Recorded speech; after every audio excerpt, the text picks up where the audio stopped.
स्वागत है आपका डीटीएस की ऑनलाइन क्लासेस में। मैं अरुण शुक्ला।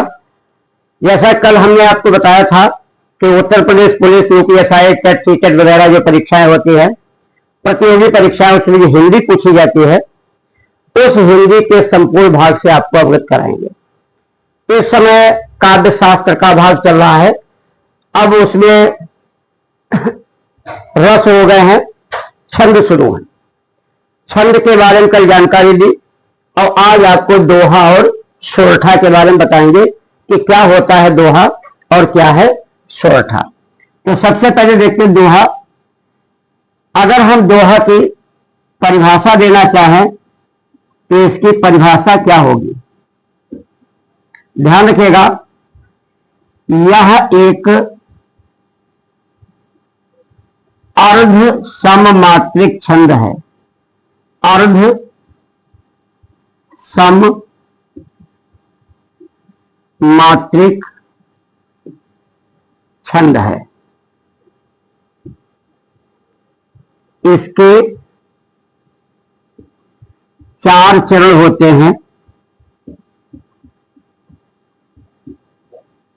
इसके 4 चरण होते हैं।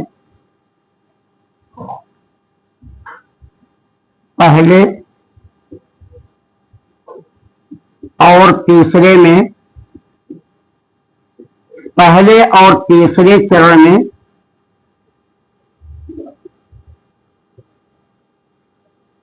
तेरह तेरह,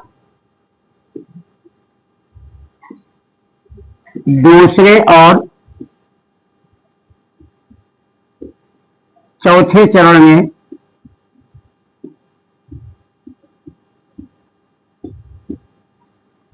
11-11 मात्राएं होती हैं।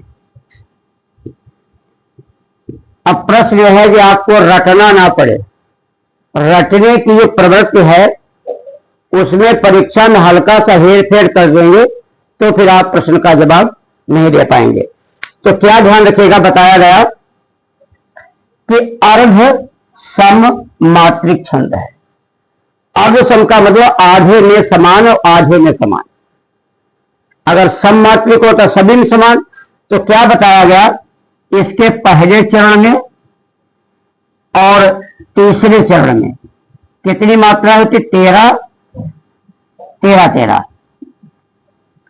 इसके दूसरे चरण में और इसके चौथे चरण में कितनी मात्राएं होती? 11-11। ध्यान रखिएगा, दोहा में कुल मिलाकर के 48 मात्राएं हैं। 48 मात्राओं का छंद है। ऐसा भी पूछा जा सकता है कि दोहा में मात्राएं होती हैं 11, 13, 24, 48। तो आपका उत्तर 48 होगा। या तो वो पूछे पहले चरण में या तीसरे में, ऐसा पूछे तो अलग बात है। तो ये ध्यान रखिएगा कि पहले और तीसरे में 13-13, दूसरे चौथे में 11-11 मात्राएं हैं। इसके 4 चरण होते हैं। ये बात कल ही बताई गई थी कि छंद कोई भी हो, चरण 4 ही होंगे। हर छंद में 4 चरण होते, कुंडलिया को छोड़कर। कुंडलिया में 6 चरण होते, विषम मात्रिक छंद है। और 4 ही चरण सभी मात्रा में होते हैं छंदों में। तो अगर पूछा जाए कि दोहा में, सॉरी, छंद में प्रायः कितने चरण होते हैं, तो 4 चरण होते हैं। और अब इसका देखते हैं उदाहरण बढ़िया सा, कौन परीक्षा में ज्यादा पूछा जाता है और किस प्रकार के प्रश्न आएंगे, ये भी ध्यान रखेंगे। तो उदाहरण है, कोई भी आपको चौपाई दोहा याद हो, और ध्यान रखिएगा दोहा हिंदी का सबसे प्राचीन छंद है। ये जरूर लिख लीजिएगा, दोहा हिंदी का सबसे प्राचीन छंद है। जब हिंदी लिखना शुरू किया गया होगा तो ऐसा कहा जाता, पहले दोहा लिखा था। उदाहरण कोई भी ले लो, ना कोई याद रहे तो जो हनुमान चालीसा है, सिर गुरु चरण सरोज रज, निज मन मुकुर सुधार, वर्ण और रघुबर विमल जस, जो दायक फलचार। ये दोहा है। तो जय हनुमान ज्ञान गुरु सागर, जय कपीश तुम लोक उजागर, ये चौपाई है। यहां लिखते हैं सुंदरकांड के पंक्ति है, दोहा, सचिव वैद्य गुर तीन जो प्रिय बोले भयास, प्रिय बोलह भय आस, राज धर्म धन तीन कर, राज धर्म तन तीन कर, होहि देगहि नाश, होहि देगहि नाश। अब क्या ध्यान रखिएगा, इसमें ये पहला चरण है, ये इसका दूसरा चरण है, ये इसका तीसरा चरण है और ये इसका चौथा चरण है। अगर इसमें मात्राएं लगाओ तो देखिए 1 2 3 4 5 6 7 8 9 10 11 12 13, छोटा छोटी छोटा ऊ में 1, बड़ा आ बड़ी ई बड़ा ऊ वगैरह में 2। तो कहां पे 1 लग रही है, कहां पे 2 लग रही है, इन चीजों पर विशेष यहां ध्यान रखने की आवश्यकता है। कहां पर कौन सी मात्रा का प्रयोग किया जा रहा है ये ध्यान रखिएगा, ठीक है। इसमें देखते हैं 2 3, इससे पहले 4 5 6 7 8 9 10 11 12 और 13, तो इसमें भी 13 मात्राएं हो गई और इसमें भी 13 मात्राएं हो गई, यानी पहले और तीसरे चरण में 13 मात्राएं। आगे देखते हैं, इसमें लगाते हैं 1 2 3 4 5 6 7 8 9 10 11, 2 3 4 5 6 7 8 9 10 11, तो यहां भी 11 है और यहां भी 11 है। तो पहले और तीसरे में 13 और दूसरे और चौथे में 11 मात्राएं होती हैं। कोई भी ऐसे दोहा लिख सकते हो, अनेक दोहा हैं, बहुत से आपको याद होंगे। बिहारी लाल के दोहे हैं, कबीरदास के दोहे हैं, रहीमदास के दोहे हैं, कई ऐसे कवियों ने लिखा, तुलसी जी के दोहे हैं। किसी भी दोहे का आप उदाहरण कर सकते हो परीक्षा में। इसके बाद अब देखते हैं सोरठा। अभी आपको बताया था दोहा और सोरठा, दोनों के बारे में आपको जानकारी दी जाएगी। सोरठा पे आते हैं, ये सोरठा क्या है, तो सबसे पहले देखिएगा इसकी परिभाषा को। यह अर्ध सम मात्रिक छंद है। इसके 4 चरण होते हैं, इसके 4 चरण होते हैं। पहले और तीसरे में 11-11, दूसरे और चौथे में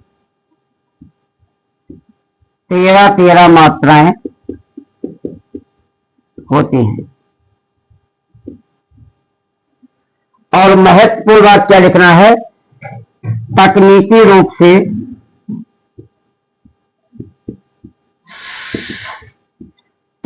रूप से यह दोहा का उल्टा होता है। दोहा का उल्टा सोरठा और सोरठा का उल्टा दोहा। इसके लिए आपको किसी दोहा सोरठा का उल्टा नहीं करना है, वो ऑलरेडी कवियों ने लिखे हुए हैं। तो ध्यान रखिएगा, दोहा के पहले और तीसरे में 13 मात्राएं थी, यहां 11। दोहा के दूसरे और चौथे में 11 मात्राएं थी या 13, यही विपरीत है इसका। और दोहा का तकनीकी रूप से जो है, दोहा का विपरीत जो होता है तकनीकी रूप से यह मीन्स सोरठा दोहा का विपरीत होता है, उल्टा होता है। दोहा का भी उदाहरण, सोरठा का भी उदाहरण देते हैं।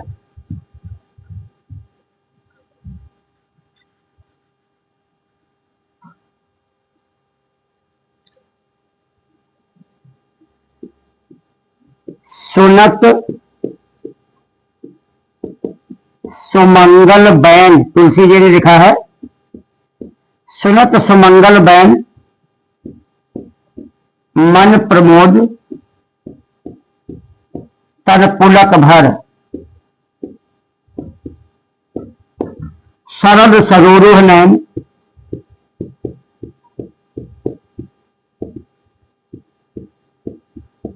तुलसी भरे स्नेह जल, तुलसी भरे स्नेह जल। सरस सरोरुह नैन में रूपक अलंकार भी है। अब इसमें क्या है, इसका ये पहला चरण है, ये दूसरा चरण है, ये तीसरा चरण है, ये चौथा चरण है। लगाते हैं इसमें भी मात्राएं और देखते हैं सटीक है कि नहीं है। तो 1 2 3 4 5 6 7 8 9 10 11, इसमें 11 है। 1 2 3 4 5 6 7 8 9, 1 2 3 4 5 6 7 8 9, शरद सरोरुह, ये थोड़ा गलत लिखा है, सेट कर लेते हैं इसको।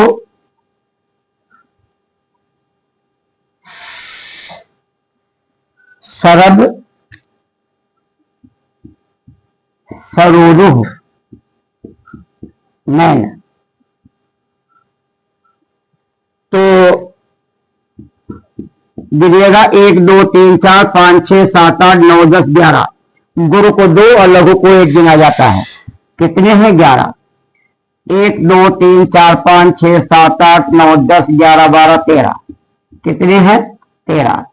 1 2 3 4 5 6 7 8 9 10 11 12 और 13। दोहा में इधर 13 है और सोरठा में इधर 13 है। इसमें भी कुल मिला के 48 मात्राएं हैं, क्योंकि ये दोहे का उल्टा है। तो दोहा में और सोरठा में 48 मात्राएं कुल होती हैं। दोहे का उल्टा सोरठा होता है। दोनों ही अर्ध सममात्रिक छंद है और दोनों में ही 4 चरण होते हैं। तो इस प्रकार दोहा और सोरठा जो सबसे महत्वपूर्ण है परीक्षा को ध्यान में रख करके, वो आपको बताया। इसके आगे अगले छंद पर कल हम आपसे बात करेंगे और आज की क्लास को यहीं रोकते हैं। केवल आप इसको सब्सक्राइब करते रहिए और अपने प्रश्नों को भेजते रहें और कमेंट बॉक्स में अपनी बात जरूर लिखें।